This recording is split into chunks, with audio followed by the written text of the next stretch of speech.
Hey guys, hope you are well. Slightly sad video to have to put together, to be honest. I think this is the first time that I've ever had to release a video on the channel that I wasn't really looking forward to. Pretty self-explanatory. As the title says, I have made the decision to discontinue the Tinder service. Tinder has been a great acquisition channel for us. One of the primary channels for picking up new subscribers, for me at least, over the past 12 months. As with any kind of form of black hat marketing, the channels do always come to an end eventually. We're using these platforms in ways that they're not intended to be used. We are trying to exploit these platforms for personal gain. And eventually they become harder and harder to do. And yeah, I'm kind of used to this. I've dealt with this throughout my whole career. I've always worked in black hat marketing and growth hacking, which is generally we are looking for ways that we can use these platforms to market business that I'm working with. But nonetheless, I'm sad to have to make this video more of an announcement, really. Yeah, so this is more of an announcement, but I'm going to try to add in some useful insight and information to just still deliver value, and also to explain where we're at and how we're moving forward. So I guess the first question, why close down the service? The main reason is just Tinder has become increasingly hard to recreate, and we have always had workarounds for this, and I believe that I had one again. So last Sunday I flew back to Georgia to our main office. I was in the office working with the team the whole week, trying out new strategies. And I had a new strategy, thinking that I was a clever boy. I had a new strategy that kind of worked. We were able to shave off 4 days off of the account creation time. On Monday we made 130 accounts, but then by Tuesday morning when I came in, we only had about 20 or 30 of the accounts active. The remainder of them either required verification, which we have a bypass for. It's not a huge issue, but it definitely does mean Tinder is detecting that something isn't right. If they are requesting verification from you to prove that you are a real person and to take the selfies and so on, they are suspicious of something. And the rest of them were either shadow banned or just outright banned altogether. Now, previously it would take us about 4 days to get accounts made and activated. So there was significant improvement on that front, but the issue really is getting the accounts to consistently come active. The accounts aren't free for us to make. For all of the clients, we offer an unlimited account recreation. In the event the account is banned, or in the event an account is shadow banned for more than 48 hours, it costs us about $3 to recreate an account, plus the time input from the team, plus the added workload of trying to keep the customer updated on the status of the account. And when it's as volatile as it has been, if we've been seeing with creating 130 accounts and 20 or 30 of them come active, and then we have to update the remainder of the statuses, it just creates quite a lot of workload. Yeah, and I guess the final kind of cherry on the cake, so to speak, is if we have a client that orders 10 Tinders and 10 Bumbles, let's say, in 100% of cases at the moment, we would be hearing from a client that Bumble is driving more volume than Tinder, and they will know this because in the direct messages, it will be saying that they will say, hey, matched with you on Bumble.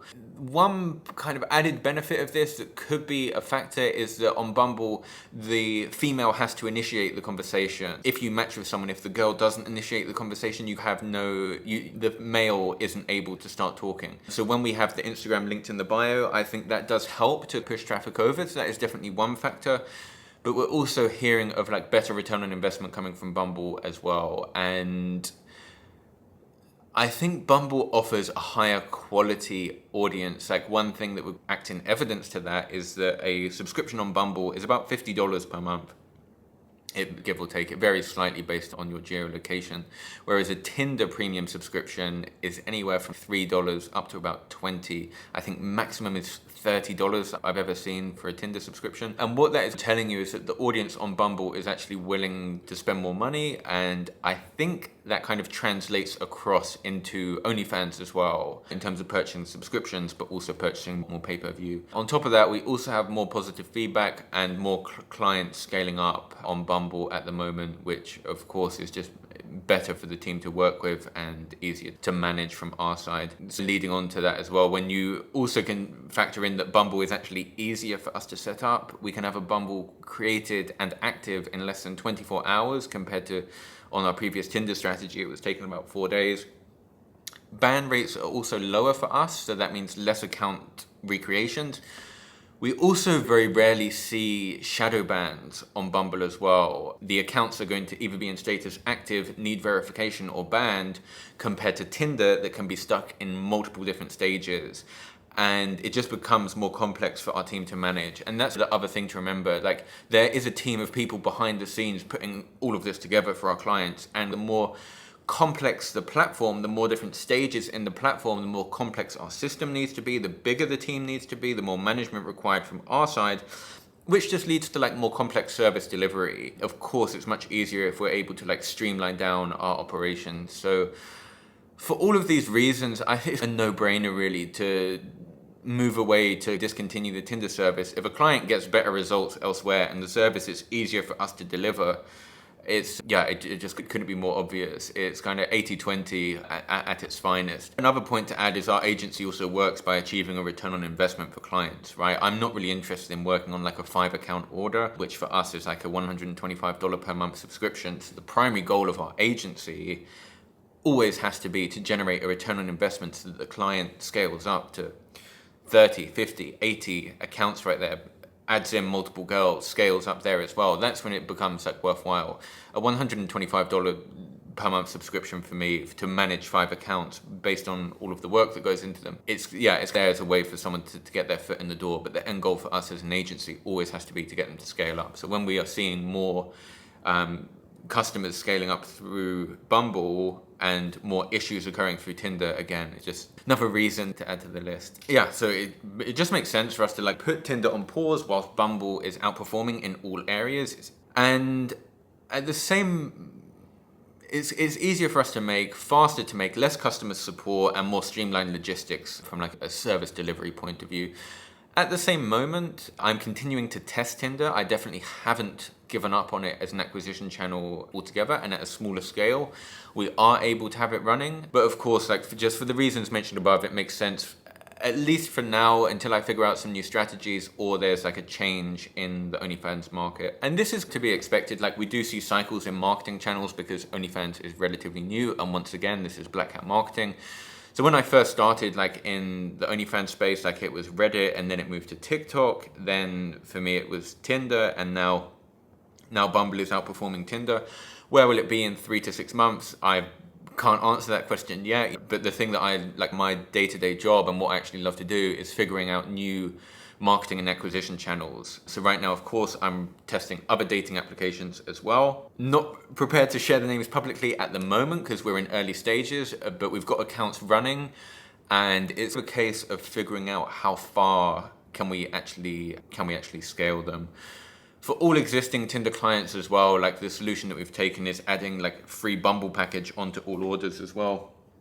So let's say if a client orders 10 Tinders on all previous orders, like we added the equivalent amount in Bumble as well, just to make up for the difficulties and kind of lack of performance, just to compensate for Tinder. Fortunately, it's been like a smooth transition. We're in the process of doing that now. I was in the office literally working with the team like all week on putting this together. It was a productive week. Slightly disappointing at the start, and disappointing to have to be putting this video together, but again, like for kind of the reasons mentioned, it just makes sense. So and like fortunately our clients, like they don't really mind where the traffic is coming from, right? It's all about like where the return on investment is. So from a client's point of view, as long as they're seeing returns, they want the model to be on the platform that is going to offer them the best return on investment. And currently that is Bumble. So that is also why we made that transition over. In terms of the future of Tinder, like the current kind of tests that I'm trying to explore is, instead of needing such a high volume of Tinder accounts put together, we've been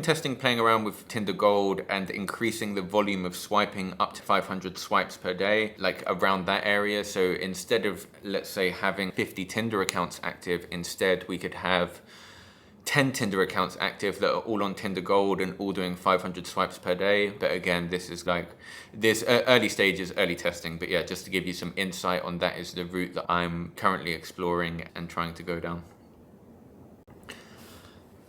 And the other thing is like even with like all of the stuff that we've figured out and been able to put in place on Tinder, you know, profile verification, GPS coordinates, 4G proxies, kind of like the full works. Particularly like the thing about the profile verification thing is that Tinder doesn't value their own profile verification system very highly. It's quite easy to bypass. Like we now literally just have like multiple strategies to bypass it. So I think that Tinder is actually aware that their profile verification system isn't so good. You know, when we get like a blue check mark on an account, before that would mean if an account was shadow banned and then we verify the profile and get a blue check mark on it, it would immediately become active, and I mean very active, like bringing in like a ton of matches compared to like a non-verified profile.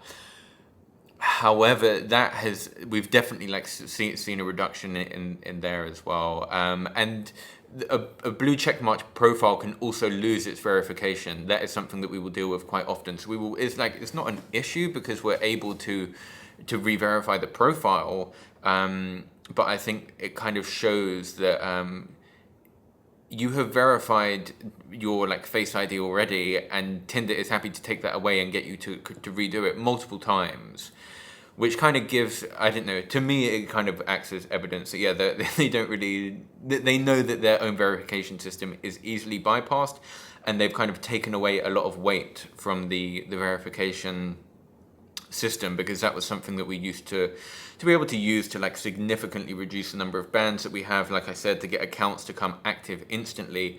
Now, the only real benefit of having a verified Tinder profile is that you will bring in higher quality matches. And the reason for that is when guys see the profile and they see it's blue checked marked, they still have some faith in Tinder's verification system, even if Tinder don't themselves. So yeah, that's kind of like an update from my side. Like again, it's sad video to make, but like fortunately we do have like an alternative channel that we can move over to, and it's delivering better results, which is like the main reason here. For existing Tinder clients, like we do have Tinder customers getting results, and we will like continue putting the service together for them. But I just want to kind of shut off the doors for taking on new customers because of all of the reasons mentioned in this video, and we can deliver a much more streamlined and better experience on Bumble. That I think is everything from me. Hopefully, yeah, hopefully there was like some useful information there as well. Maybe you can go and apply it into your own business as well, rather than just making an announcement. Like I tried to give some insight and value into what were the issues we're currently facing and kind of the reason behind our decision. As always, thank you so much for watching. Any questions, feel free to leave a comment.